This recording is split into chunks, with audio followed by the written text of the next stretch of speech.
नमस्कार। 19 बच्चियों के साथ दुष्कर्म हो और उनकी बर्बर और नृशंस तरीके से हत्या कर दी जाए और उसके बाद भी दोनों प्रमुख आरोपी हाईकोर्ट में जाकर बरी हो जाए, एक पूरी तरह से बरी हो जाए और एक की फांसी की सजा उम्र कैद में तब्दील हो जाए, तो क्या कहेंगे आप? 19 बच्चियां, एक दो नहीं, 1.5 दर्जन से ज्यादा बच्चियां। एक ऐसा कांड जिसने पूरे विश्व भर में हलचल मचाई थी, केवल उत्तर प्रदेश में नहीं, भारत में नहीं, पूरी दुनिया में हलचल मचाई थी। जी, मैं बात कर रहा हूं निठारी कांड की। 2006 के दिसंबर में इस कांड का खुलासा हुआ जब एक माता पिता ने अपनी बच्ची की गुमशुदगी की रिपोर्ट लिखाई। नोएडा की सेक्टर 31 में लगता है ये निठारी गांव। इसमें एक कोठी थी जिसका नंबर था D5। इस कोठी में इस जघन्यतम हत्याओं की श्रृंखला को अंजाम दिया गया।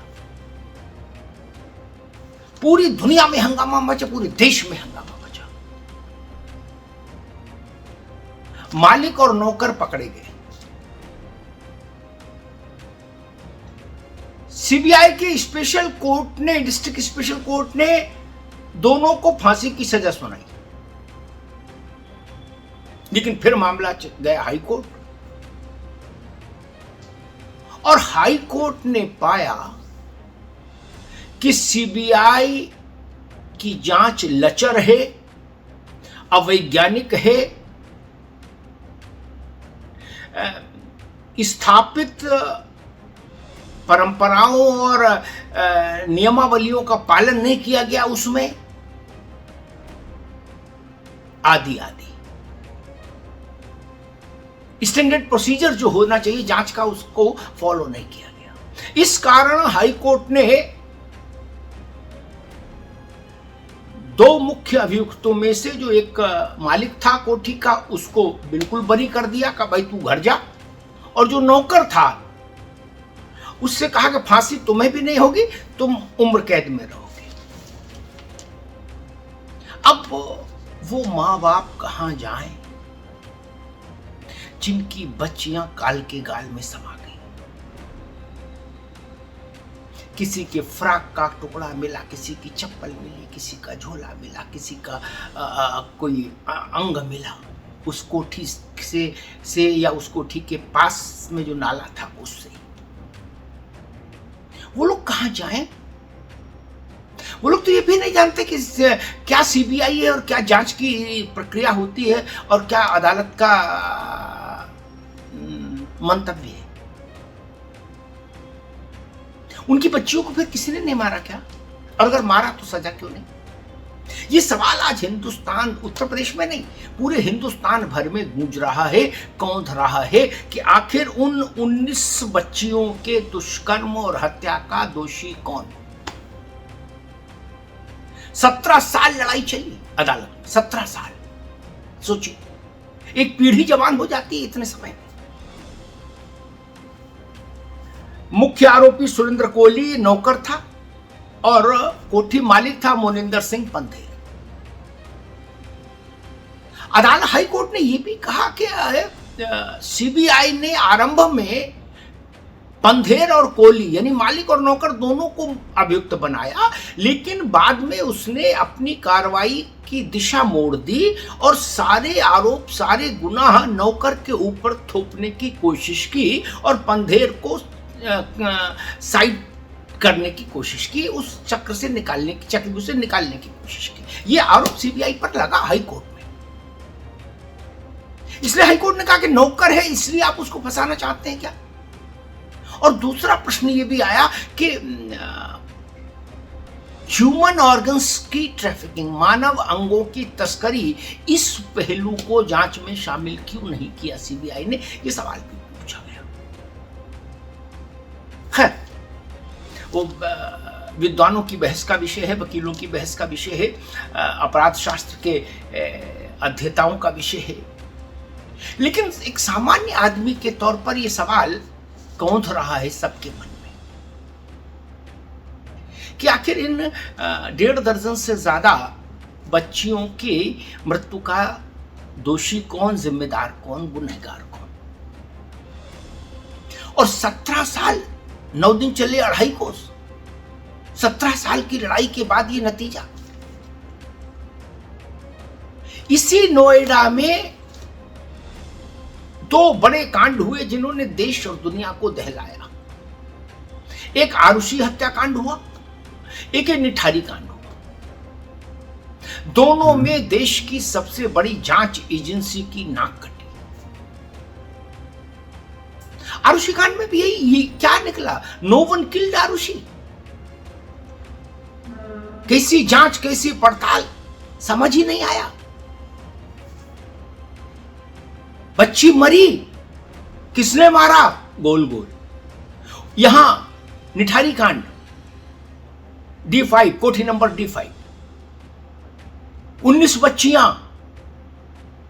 दुष्कर्म की शिकार हुई, मार दी गई, काट दी गई, जला दी गई। सीबीआई ने 17 साल गहन विवेचना, जांच पड़ताल, अध्ययन, अनुसंधान करने के बाद क्या नतीजा निकाला कि हाई कोर्ट से पंधेर बरी हो गया और कोहली को मौत जो है वो उम्र कैद में बदल दी गई।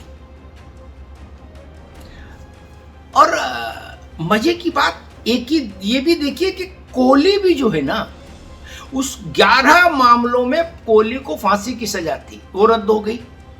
एक में उम्र कैद बरकरार रही है केवल। समझिए, 12 मामलों में कोहली की फांसी की सजा रद्द हुई है हाई कोर्ट से, एक मामले में उम्र कैद बरकरार रही है और पंधेर सब में फ्री। ये इस ढंग की जो जांच पड़ताल होती है, अनुसंधान होता है, वो पूरी समूची जांच प्रक्रिया पर सवाल पैदा करता है। एक प्रश्न ये भी खड़ा होता है, आप सीबीआई करिए, हम सुप्रीम कोर्ट जाएंगे, स्वाभाविक है, जाना चाहिए, आपके पास विकल्प है। लेकिन क्या सीबीआई की स्पेशल कोर्ट ने, जिला न्यायालय ने सीबीआई के डिस्ट्रिक्ट कोर्ट जो होती स्पेशल डिस्ट्रिक्ट कोर्ट, क्या उसने जिन तथ्यों, साक्ष्यों के आधार पर इन पंधेर और कोहली दोनों को फांसी की सजा सुनाई थी, क्या वो तथ्य, साक्ष्य और जांच पड़ताल इतनी लचर, कमजोर और अधूरी, अपूर्ण थी कि हाई कोर्ट ने उसको सिरे से खारिज कर दिया? तब क्या सवाल उस डिस्ट्रिक्ट कोर्ट की विजडम पर नहीं उठना चाहिए? सीबीआई की जांच पड़ताल भी दोषी है हाई कोर्ट के निर्णय के मुताबिक, लेकिन फिर जो उससे छोटी अदालत जो निर्णय देकर चुकी थी उसका क्या हो, उसकी विजडम पर भी सवाल होगा। लेकिन ये सब सवाल चलते रहेंगे, ये विद्वानों की सभाओं में बहस होती रहेगी। लेकिन उस गरीब माता पिता के दिल से पूछिए, कल जब ये फैसला आया हाई कोर्ट का कि पंधेर बरी हो गया और कोहली की फांसी माफ हो गई, केवल उम्र कैद रहेगी, तो इन 19 दुर्भाग्यशाली बच्चियों में से एक के पिता, उनमें से अधिकांश तो अब नोएडा छोड़ के अपने अपने पैतृक स्थानों पर चले गए। उन्होंने कहा, हम इतने ऐसी दुखद स्मृतियों के साथ अब नोएडा नहीं रह सकते।